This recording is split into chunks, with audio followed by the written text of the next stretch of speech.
In the late 1960s, the American grocery industry was obsessed with a single demographic: the average consumer. Every store looked the same, sold the same brands, and played by the same rules, Wall Street rules. But one man, Joe Coulombe, decided to hunt for a homeless demographic. He called them the overeducated and underpaid. Teachers, scientists, and jazz musicians, people who had champagne taste, but a beer budget. While giants like Kroger and Safeway were spending millions on advertising, Joe was doing the unthinkable. He fired the marketing agencies, he banned loyalty cards, and he declared war on the biggest food brands in the world. This isn't just the story of a grocery store with a tiki theme. This is the story of a pro-consumer rebellion that turned a small Pasadena shop into a $16 billion empire by refusing to follow a single rule of modern capitalism. This is the secret of Trader Joe's. Chapter 1. The Overeducated and Underpaid Strategy. To comprehend the structural genius of this retail anomaly, we must rewind to California in the late 1960s. The grocery industry was dominated by massive, sterile chains fighting a bloody war over a single demographic: the suburban housewife. Supermarkets were expanding their footprints, trying to pack as many generic brands under one roof as physically possible. Enter Joe Coulombe, a Stanford graduate managing a struggling chain of convenience stores called Pronto Markets. Coulombe realized very quickly that trying to fight giants like 7-Eleven on their own turf was corporate suicide. He needed a completely different battlefield. While analyzing socioeconomic trends, Coulombe noticed a fascinating convergence of historical events. The GI Bill had recently minted a massive new generation of college graduates. Simultaneously, Boeing was laying off thousands of aerospace workers, and the introduction of the Boeing 747 was making international travel cheaper than ever before. Coulombe identified a completely ignored demographic, which he famously dubbed the overeducated and underpaid. These were school teachers, freelance writers, classical musicians, and laid-off engineers. They had traveled to Europe, they had sophisticated palates, and they possessed immense intellectual curiosity. What they did not have was discretionary income.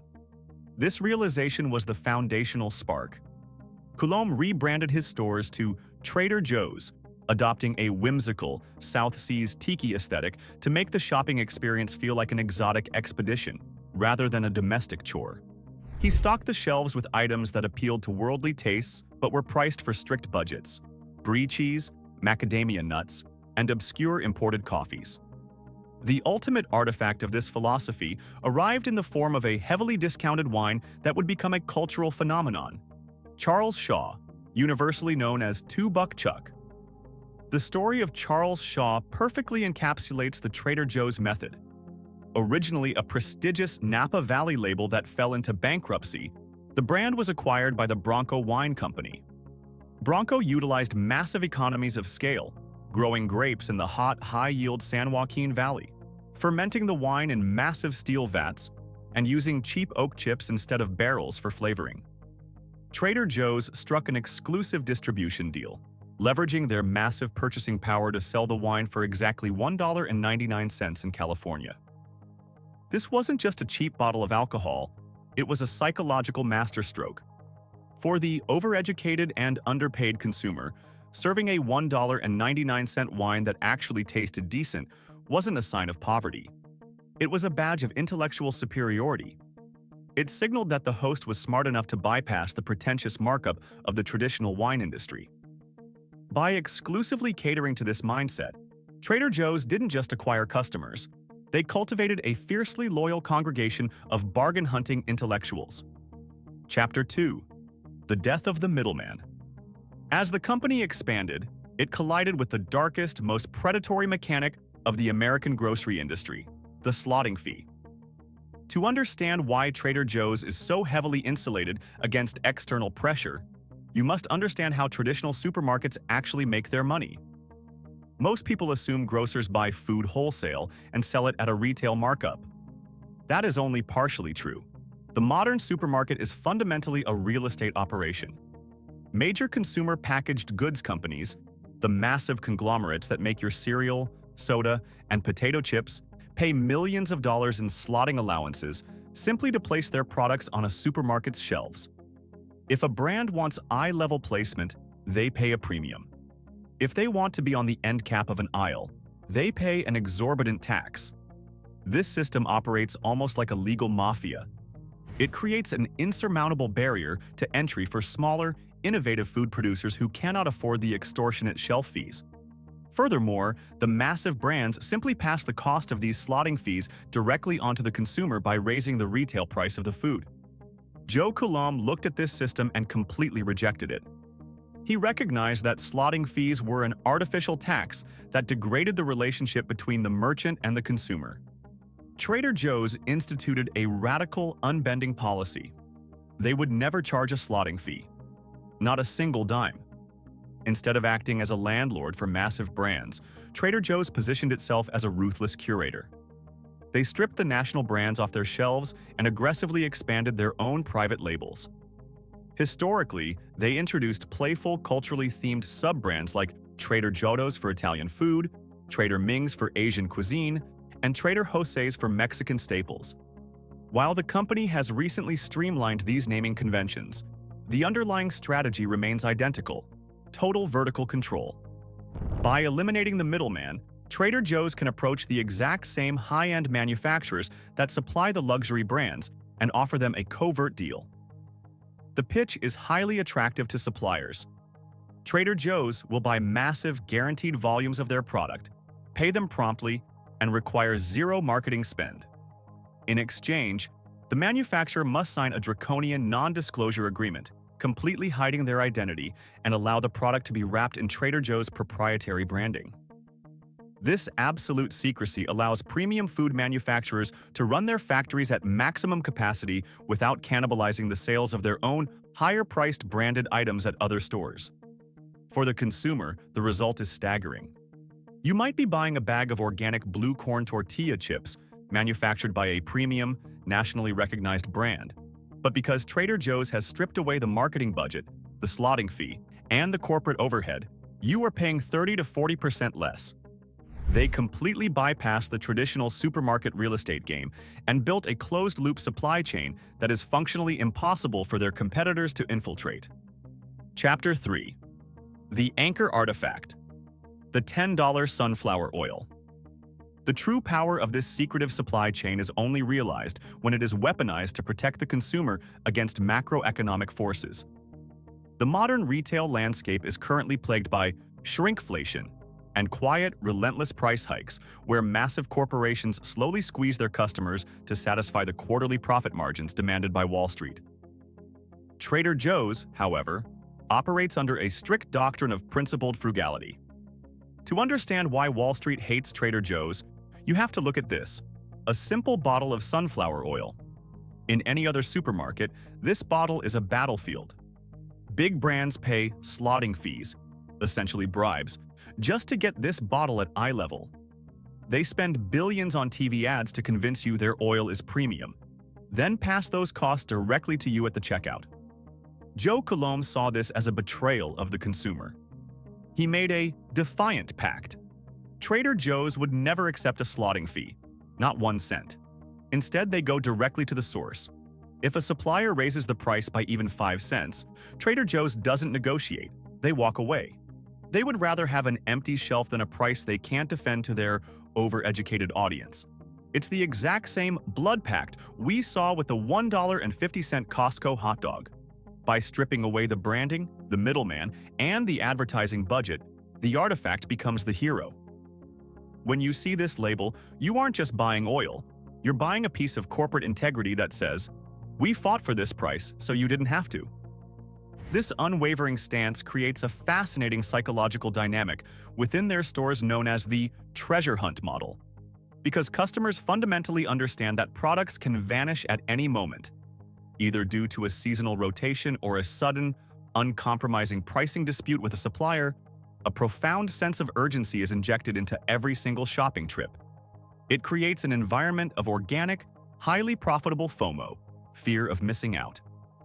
When a loyal customer spots their favorite limited-run item, whether it is a highly specific imported truffle oil, a seasonal pumpkin butter, or a unique frozen appetizer, they don't buy one box, they buy 5. They clear the shelf.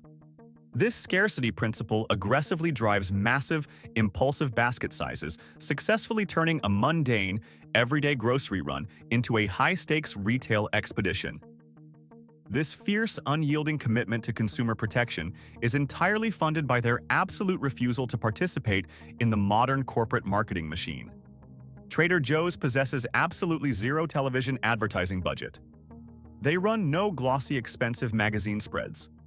They do not engage in invasive, algorithm-driven digital retargeting campaigns on social media.